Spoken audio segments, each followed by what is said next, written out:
All right, we're about to start playing Ukrainian Crisis, and Jacob is going to teach how to play the game. All right, so a couple of notes. We are playing the low luck variant where we have replaced the resource chits with a deck of cards. To start the game, I'll go over the setup as you're seeing it here. First off, the event deck is shuffled and set off to the side. Out of a standard deck of playing cards, you take the 1 through 9 of the red suits and give them to the Russian player, and the 1 through 9 of the black suits and give them to the Ukrainian player. Shuffling them is not necessary. In the mobilization box, Russia puts all of their special forces units and irregular units, and then all of their regular units go in reserve. For the Ukraine player, they do not have special forces, so all of their irregular units go mobilized. All of their regular units are in reserve. In the foreign intervention box, the US and Poland start at support. Everybody else starts at neutral. Prestige, Russia starts with 32 points of prestige, and Ukraine starts with 16. Starts on turn 1, which is a strategic turn. The game is played over 9 turns. The game ends either at the end of any turn, when we check for game end. If a player is at 0 prestige points, the game is over, or at the end of turn 9, whichever happens first. To score, once the game ends, if no combat turns were played, and it is entirely possible to complete a game to complete 9 full turns without a combat turn, then the score is whatever your prestige is at. If a combat turn was played, at least one, regardless of how many, then your final score is half of your prestige plus the victory points of each location on the board where you are the only player with unneutralized units. Unit is unneutralized if it is face up. If it is face down with the white bar over the number, it is neutralized. You do not have to be the only occupant of an area. You just have to be the only one with non-neutralized units to score it. Most victory points wins. This is a game with a varying degree of victory. So if you win by 1 to 10 points, it is considered a draw. 11 to 25 points is considered a tactical victory, and 26 points plus difference is a smashing victory. The big takeaway here is you need more than 10 points over your opponent to actually win the game and not just draw it. The breakdown of a turn is as follows. First thing that happens is each player is dealt an event card. Some event cards have a red name. Those event cards are mandatory. They must be resolved immediately. If both players get a red event card, the player with the most prestige at that moment declares which order they will be resolved in. Black name event cards are held by the player who drew it and can be played when appropriate during the turn. If you have not used your event card by the end of the turn, it is discarded without effect. There is no way to keep them over. Use it or you lose it. It's a very easy thing to forget. After each player gets their event card and we resolve any mandatory events, then we move on to determining the turn type and the card play. So, the first turn of the game will be a strategic turn, as there are no military units on the map, and it is not possible to bring out military units during a combat turn, so it's going to be a strategic turn. Every turn after, when we get to this point, either player may declare that they wish a combat turn to happen. If no one wants a combat turn, then we have a strategic turn. If both players want a combat turn, then a combat turn happens.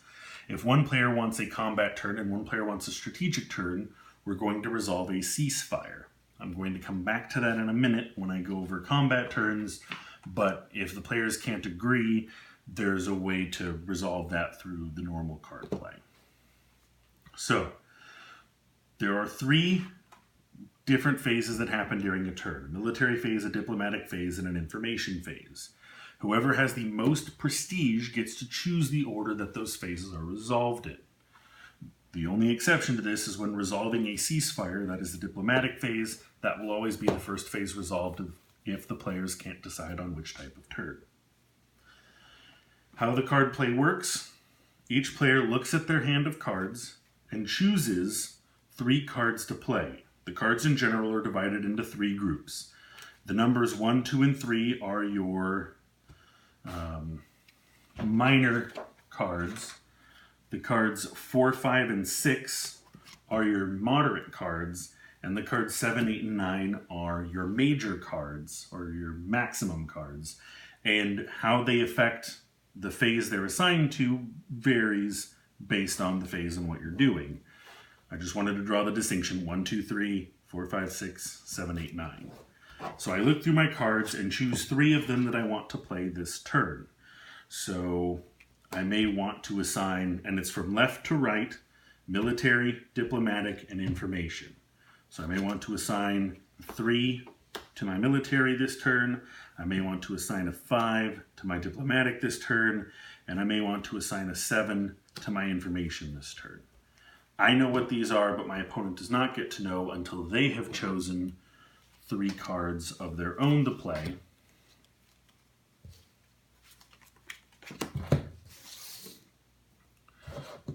Once both players have decided, and we have determined what type of turn we're playing, in this case we'll start with a strategic turn, then I am playing as Russia, I have the most prestige, I get to choose the order which they are resolved in.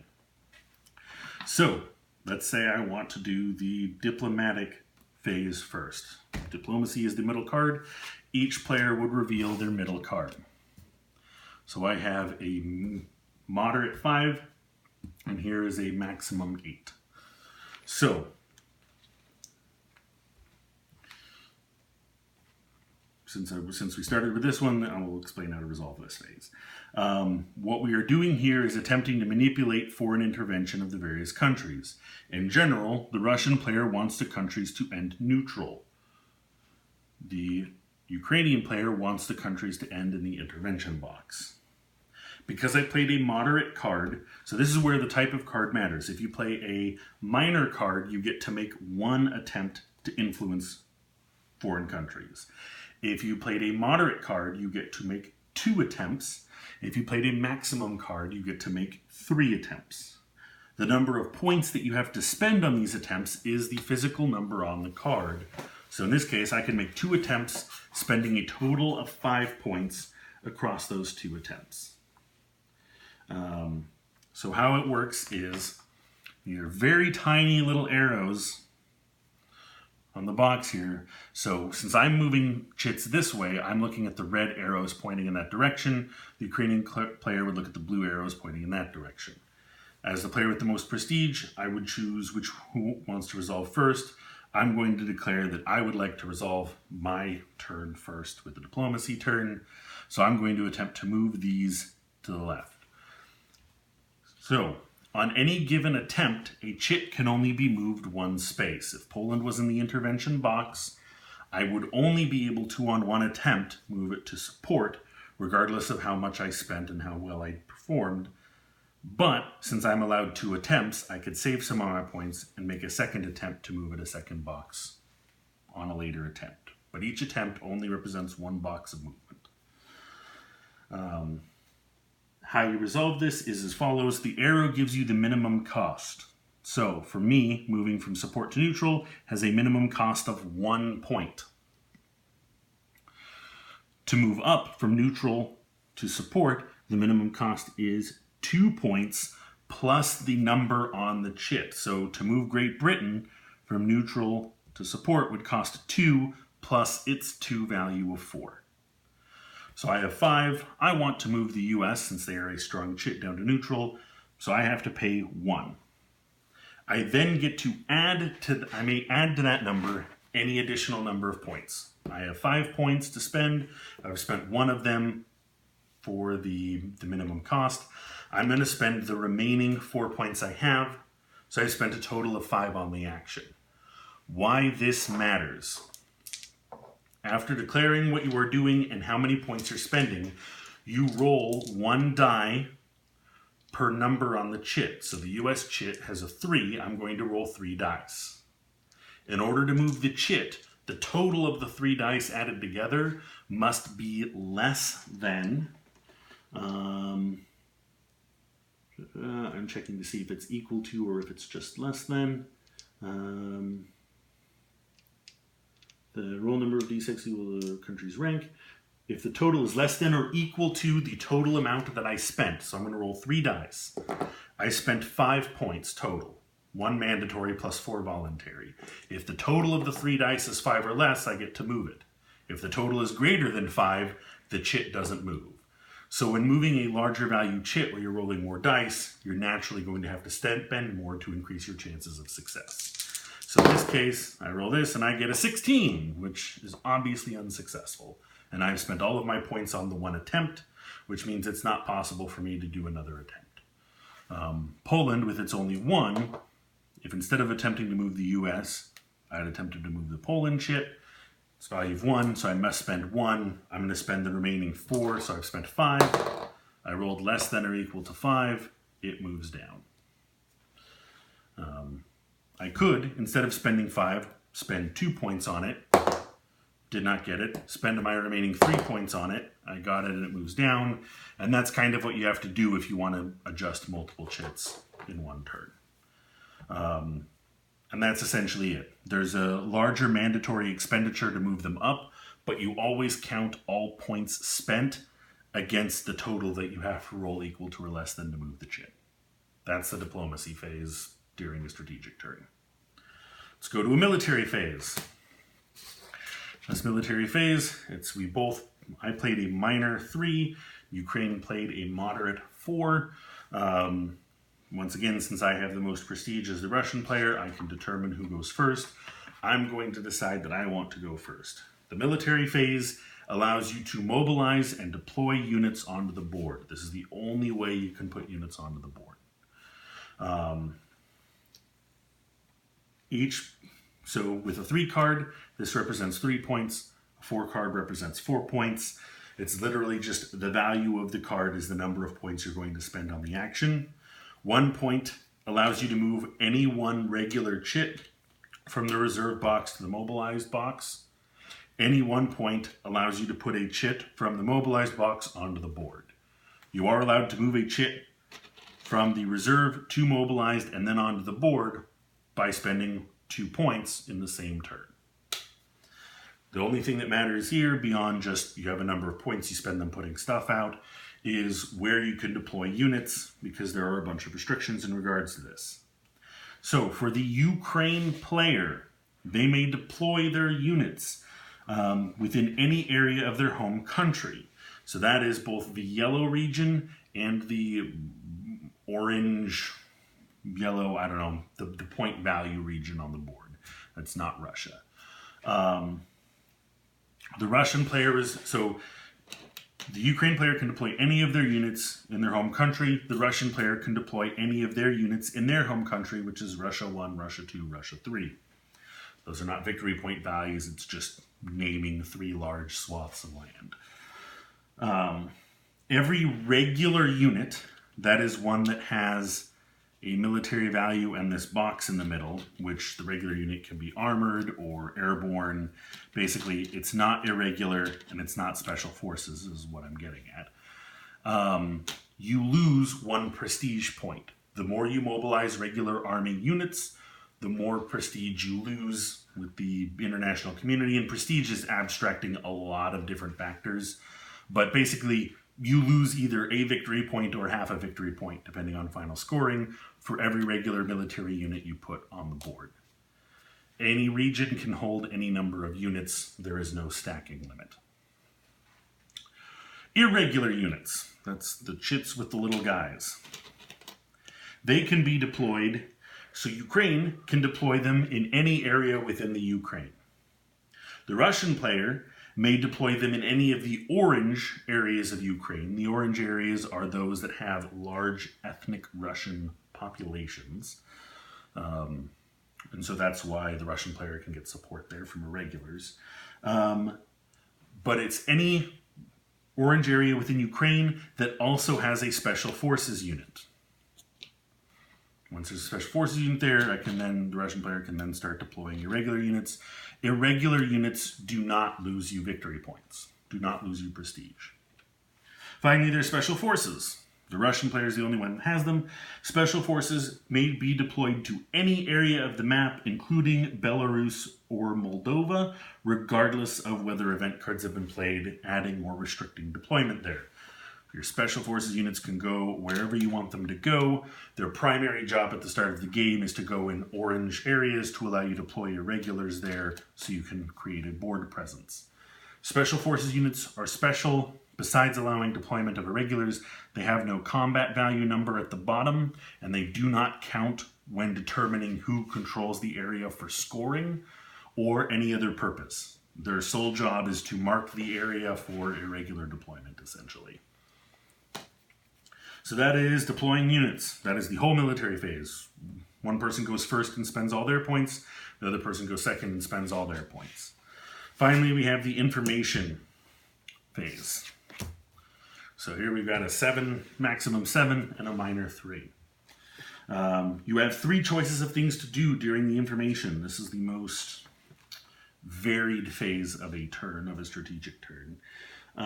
You can either reduce the enemy's prestige, increase your own prestige, or neutralize enemy units that are already on the board. So, increasing your own prestige, you just gain the number of prestige points equal to the value of the card. When taking away enemy prestige, your opponent loses prestige equal to the higher of the 2 revealed numbers, and the other player loses, and you lose prestige equal to the lower. Both players will always lose prestige. The relative amounts are based on the cards revealed. So if the Ukrainian player chooses to force the Russian player to lose prestige, Russia would lose 7 and Ukraine would lose 3. If the Russian player chooses to have Ukraine lose prestige, Ukraine loses 7 and Russia loses 3. It is always the larger revealed card is lost from the other player, and the smaller revealed card is lost from the active player. If it's a tie, it would be equal loss for both.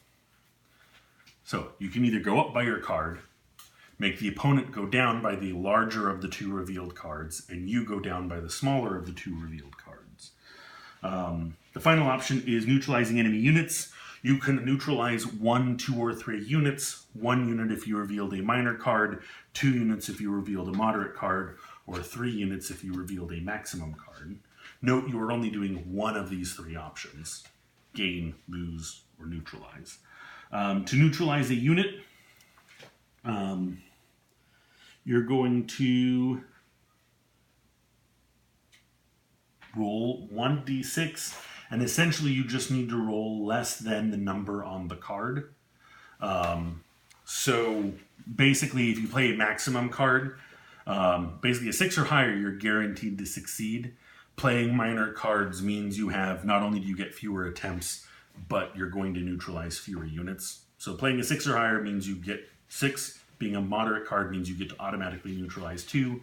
A 7 or higher means you get to automatically neutralize 3 units. And to neutralize a unit, they have to be deployed on the board. There is no occupational requirement. You can target any enemy unit on the board, and when it's neutralized, you just flip it over to the white border side, and that's that. Neutralized units cannot become unneutralized except during a combat turn. So, that is everything that happens during a strategic turn. The one other thing that should be noted, the primary purpose of the foreign intervention track is the Ukraine player gains a bonus for every marker that is in the support and or intervention area. Specifically, at the beginning of the revealing the cards phase, the Ukraine player receives a number of extra action points or resource points equal to the rank of each country whose marker is in the intervention zone. So, if both of these are here, they'd get a total of 3 action points. They may not split them. They may choose to spend those 3 points either during the military phase or the diplomacy phase or the information phase. Once a phase has been resolved, you can't go back and add the points later. So you have to pick at the start of the phase whether you want to assign those or not. But you choose which phase. So after diplomacy cards are revealed, if you want to use it in the diplomacy phase, you're welcome to. Then at the end of the turn, when we check to see if the game is over, the prestige check will be adjusted in the Ukrainian player's favor, equal to the countries that are in the support or intervention. So at the end of the turn, if it was a strategic turn, the Ukrainian player gains prestige points equal to the value of all chits in support and intervention. So they'd gain 3, 4, 5, 6, 7 points, putting them up at 23. If this was a combat turn, the Russian player would lose prestige points equal to the values of everything in support and intervention. So this is a big thing that the foreign intervention does, is it either adds to Ukrainian prestige or subtracts from Russian prestige, which is ultimately victory points. And potentially free action points for the Ukrainian player. So that's a strategic turn. Now we have a combat turn. So how the combat turn works. Everybody secretly chooses their cards. Then the players decide, do we want to do a combat turn or a strategic turn? Once again, if both players agree on a strategic turn, it's strategic. If both players agree on combat, it's combat. If one wants one and one wants the other, we immediately resolve the diplomacy phase. We each reveal our diplomacy card. Whoever's card is higher gets to choose, whether it's combat or strategic. That is the only purpose of the diplomacy phase during a combat turn. If both players agree on a combat turn, it's meaningless. So that's the purpose of that's how the ceasefire is resolved when both players can't agree. Military and information are the two phases that matter. The information phase is actually resolved similar to a strategic turn, except your only option is to simply neutralize enemy units. Whoever has the most prestige at the time chooses which order you resolve move and combat, neutralize enemy units. So you could do all the moving and fighting first, or you could do the free neutralization first and the moving and fighting second. The player with the most prestige chooses how that happens. So if neutralize happens first, both players are going to resolve their cards to neutralize units on the board before anything happens. I'm just going to deploy some units here so we can have some demonstrated combat. A lot of times you will find that the board will be, heavily occupied by irregulars and maybe some military units, but it kind of depends on how people play the game. You also notice that Ukrainian military units are weaker than Russian military units.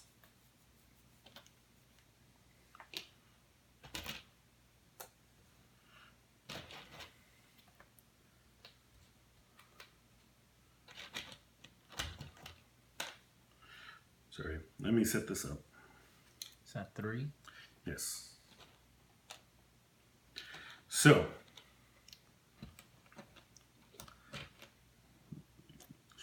okay. So, how this phase works. Each player reveals their card. Player with the most prestige chooses who gets to go first. When it is your turn to do things, you may ready and or move units. So first off, you look at who revealed the largest card. In this case, Russia revealed a minor card. Ukraine revealed a moderate card. The best card, the most valuable card revealed was a moderate. Moderate means 2, so there will be 2 action rounds. 2 rounds of so a round of movement and fighting, and then a round of movement and fighting. If the best card was a minor, there would be 1 round. If the best card was a maximum, there would be 3. Everybody gets the same number of turns. You just look at who revealed the largest valuable card. When it's your turn to resolve your action, so during each action segment, it is Russian player goes first, then the Ukrainian player. The Russian player has the initiative. So, as the Russian player, I get 2 action segments. I have 3 points to spend, the value of your card to spend. Each point can be spent either readying a unit or moving a unit. So to ready a unit, if it was neutralized, either during a previous strategic round or the information phase of this combat round, as at 1 point, I can flip it back over to its ready side. You are not allowed to move a unit that you readied in the same turn. So it's recommended to do all of your movement first and then ready second, just so you don't accidentally move a readied unit.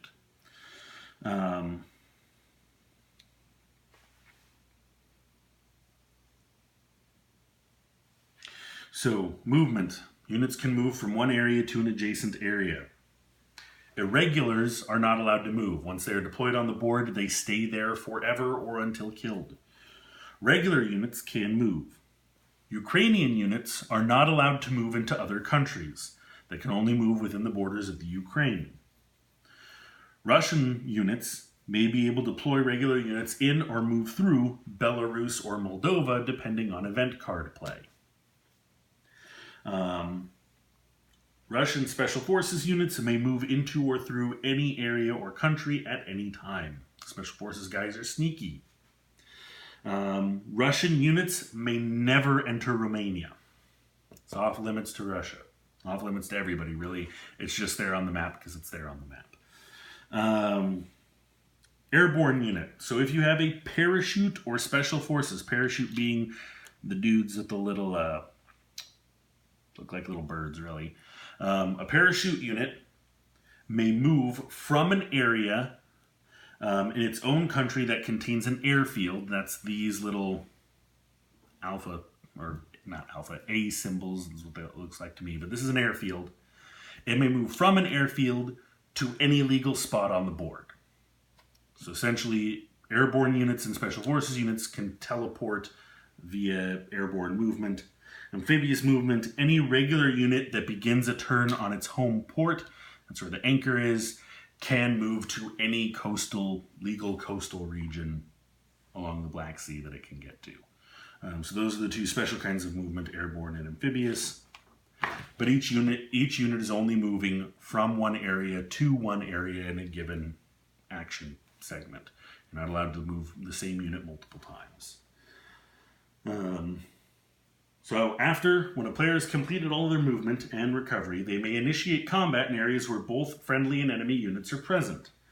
There are 3 types of combat that can happen. We're going to cover that in a second. Player's action segment is the attacker, the other player is the defendant, no matter what the overall strategic situation is. Combat is voluntary on the part of the attacker. You do not have to engage in combat anywhere where you cohabitate. When it's your turn to be the attacker, you choose if and where you want to attack. So I'm going to set up a couple of things to demonstrate some combat here. So first off, we have, say we have 2 regular units versus 1 regular unit. And it's a pretty even fight because their total combat value is 4. So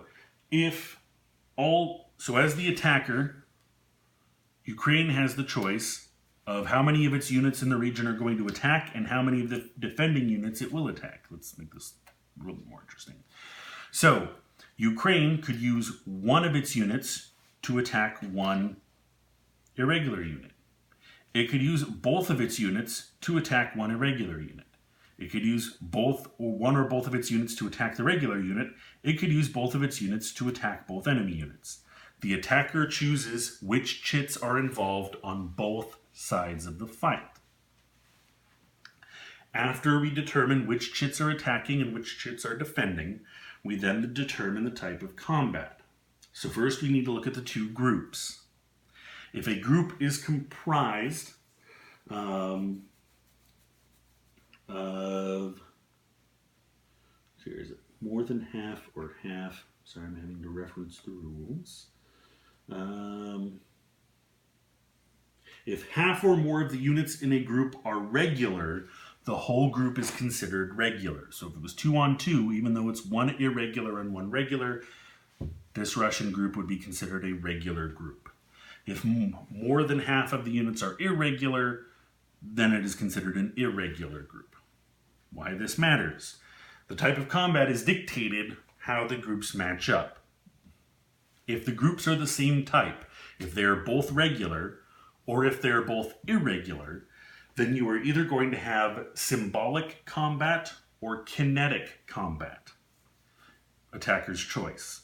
If one of the groups is regular, and one of the groups is irregular, then you are either going to have symbolic combat or asymmetric combat.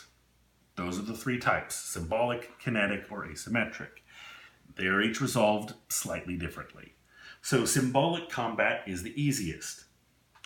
You roll dice equal to the number of the total combat value of all your units involved. So I have 2 regular units, an infantry and an armored, attacking an irregular unit. My total combat, or Ukraine's total combat value is 4. As the attacker, they would roll 4 dice. Each 5 or 6 is a hit. So in this case, they generate 2 hits. Each hit causes the defender to lose 1 prestige. However, they cannot generate more hits than the number of units in the enemy group. So since there's only 1 chit that they're attacking, they can only make the Russian player lose 1 prestige, even though they rolled 2 hits. That is one reason why you may want to include more defending chits, because the number of chits limits the amount of damage you can do to your opponent. After the attacker rolls, the defender does the same thing. There's 1 unit, rolls 1 and does not get any damage, but once again, every hit would be a loss for the attacker and prestige, and they can't generate more prestige loss than the number of units attacking. And that is all, that's all symbolic combat is. Basically, you're doing feints and maneuvers and trying to make the other guy look bad and or break their will to fight without getting into an actual pitched engagement. It's all about prestige. Then there's kinetic or asymmetric combat, which is actual combat between units, and that is determined by whether the groups are of the same type or not. So here we have kinetic combat, a regular group, because half of it is regular, against another regular group. So Russia, as the attacker in this instance, would roll 5 dice. Every 5 or 6 is a hit. So they got 2 hits, rolling 1 additional dice. So 2 hits, they would neutralize 2 enemy units. 1 neutralization per hit. If a unit is neutralized again, it is eliminated and is returned to the reserve box of the owning player. It could be brought back, but it has to be brought back from reserve to mobilized and then from mobilized onto the board. By the way, the combat is technically simultaneous. Every unit gets to fire for full effect. Just we only have so many dice, so we're rolling them back and forth. But damage is simultaneous.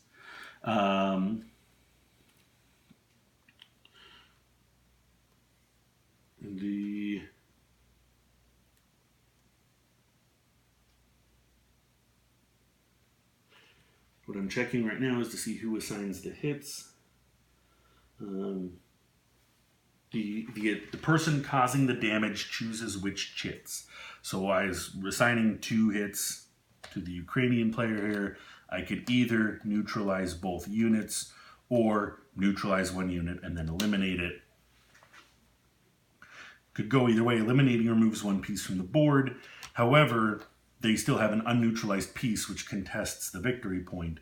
The flip side is neutralizing both, which doesn't eliminate their board presence, but until they can ready those units, those victory points would potentially be uncontested. The other thing is every time a military unit is killed, both players lose 1 prestige point. Actual combat fatalities are bad for everybody. Asymmetric combat is when you have regular units fighting a regular unit, or a regular group fighting an irregular group. Each hit by the irregulars causes a loss of prestige. Irregular units are not capable of destroying regular army units. So if the Russian unit rolled its 1 die and got a 5 or a 6, the Ukrainian player would lose a prestige based on the fact that the group of irregulars is causing significant hampers to the Ukraine regular army. Each hit by the regular unit will cause a neutralization and or death of the irregular group. So in this case, they rolled 4 and they got 3. So 1, 2 gets the kill. What happens when there's extra neutralizations? In symbolic combat, where all you're doing is attacking prestige, the excess are irrelevant. They don't matter. In actual combat, in kinetic or asymmetric, Every hit, every 5 or a 6 that does not have a chit to resolve against causes a loss of prestige of the rolling player. This represents collateral damage and civilian casualties that you caused by using too much military force, and it actually hurts you to do it. Overwhelming force against a single chit is not recommended because it will hurt you potentially, depending on the dice roll.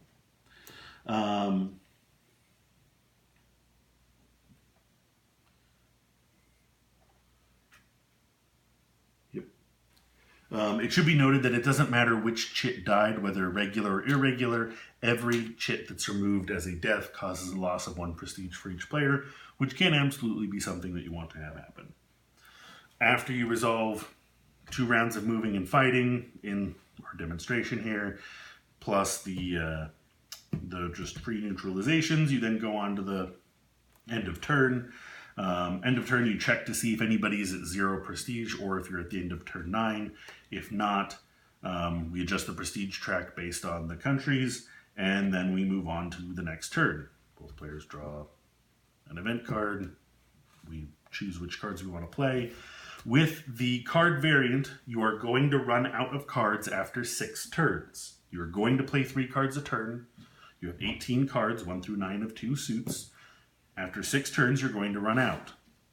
You're going to shuffle all of your cards at that point, draw 9 at random, and those 9 cards will carry you through the last 3 turns if you go the distance.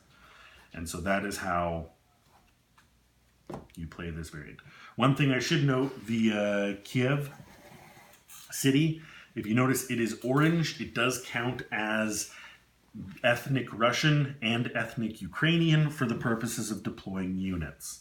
However, it exists solely within this province, so units must move in or out of this area into the adjacent province and then move as normal from there.